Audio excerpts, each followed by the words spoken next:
Long ago, in the golden sands of Egypt, where the sun blazed like a furnace and the Nile flowed like a ribbon of life, the people believed in powerful gods.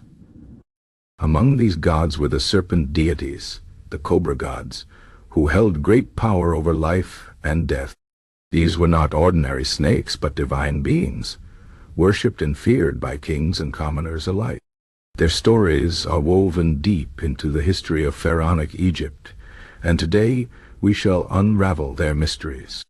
In the beginning, before the pyramids touched the sky and before the pharaohs ruled, the ancient Egyptians saw the cobra as a symbol of protection. The cobra's hood, spread wide, was like the sun's rays, fierce and unyielding. Its venom could bring death, yet it also guarded the land from evil. This duality, life and death, destruction and protection, made the cobra sacred. One of the most famous cobra goddesses was Wadjet, the protector of Lower Egypt. She was often shown as a cobra rearing up, ready to strike at any enemy of the land. The pharaohs wore her image on their crowns, a golden serpent coiled and waiting. It was said that Wadjet's breath could scorch the foes of Egypt, and her gaze could turn men to stone.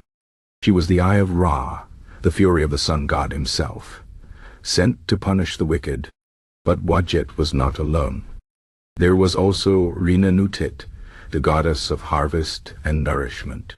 Unlike the fierce Wadjet, Renenutet was a gentler serpent, watching over the fields and ensuring the crops grew tall.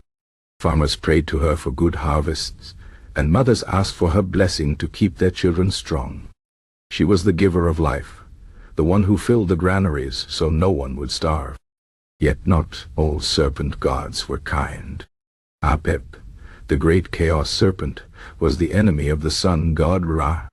Every night, as Ra sailed his solar boat through the underworld, Apep would rise from the darkness, his massive coils twisting like a storm.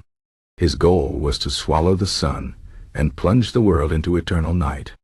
But the gods fought back. Set, the god of storms, would spear Apep with his mighty harpoon, and the serpent would retreat, wounded but never destroyed.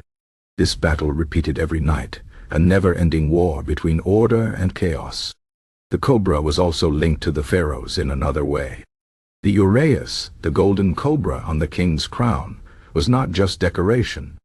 It was a living spirit, a guardian that spat fire at the pharaoh's enemies.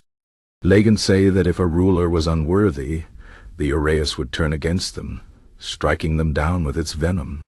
Only a true king, chosen by the gods, could wear the serpent's power without fear. One famous tale speaks of Cleopatra, the last pharaoh of Egypt.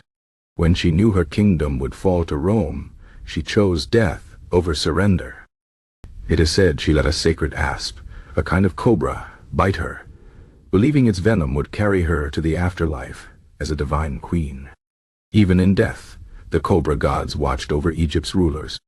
The temples of Egypt were filled with carvings of these serpent deities. Priests chanted spells to call upon their power, and amulets shaped like cobras were worn for protection. The people knew that the serpent was both a bringer of death and a guardian of life. To anger, a cobra god was to invite disaster, but to honor them was to gain their favor. Even today, the legacy of the cobra gods lives on. The stories of Wadjet, Renenutet, and Apep remind us of a time when gods walked among men, and the line between myth and history was blurred. The sands of Egypt may have shifted, the empires may have fallen, but the serpents of old still whisper their tales to those who listen.